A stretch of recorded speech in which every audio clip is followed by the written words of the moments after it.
अस्सलामुअलैकुम नाजरीन जी, मैं हूं नाइला भट्टी और आप देख रहे हैं न्यू बीबीसी न्यूज HD। आइए शामिल करते हैं आज की अहम खबर शामिल करते हैं जिला सांगड़ से। हमारे न्यू बीबीसी न्यूज के रिपोर्टर मोहम्मद अयूब की रिपोर्ट के मुताबिक Sanghar Benazir income support programme की किस्त जारी, मगर खवातीन दर बदर कंप्लेन मॉनिटरिंग ऑफिसर की मुबैना करप्शन, रिटेलर से 50,000 रिश्वत का मुतालबा। Benazir income support programme BISP की हालिया किस्त की अदायगी का सिलसिला सांगड़ में जारी है, मगर इसके साथ साथ मुस्तहिक खवातीन के लिए मसाइल और मुश्किलात में भी इजाफा हो गया। खवातीन की बड़ी तादाद सख्त गर्मी में घंटों लाइनों में खड़ी रहने पर मजबूर है, लेकिन इनके साथ बदसलूकी और बेहिसी का सलूक मामूल बनता जा रहा है।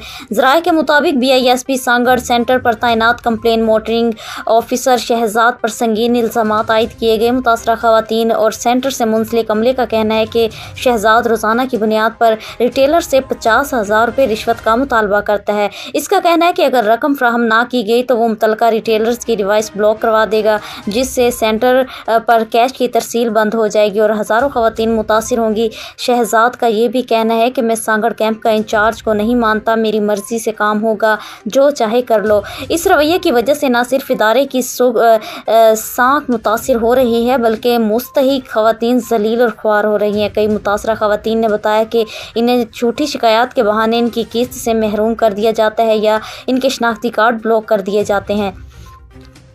सिविल सोसाइटी और इंसानी हकूक़ की तंजीमों ने इस मामले पर शदीद तशवीश का इजहार किया और मुतालबा किया कि कंप्लेन मॉनिटरिंग ऑफिसर शहजाद के खिलाफ फौरी इंक्वायरी की जाए और इसे ओहदे से हटाकर कानून के मुताबिक कार्रवाई अमल में लाई जाए। आला हुकाम से मुतालबा किया गया है कि मुस्तहिक खवातीन को शफाफ बाइज़्ज़त तरीके से माली इमदाद फ्राहम की जाए और रिश्वतखोरी से नासूर खात्मा किया जाए।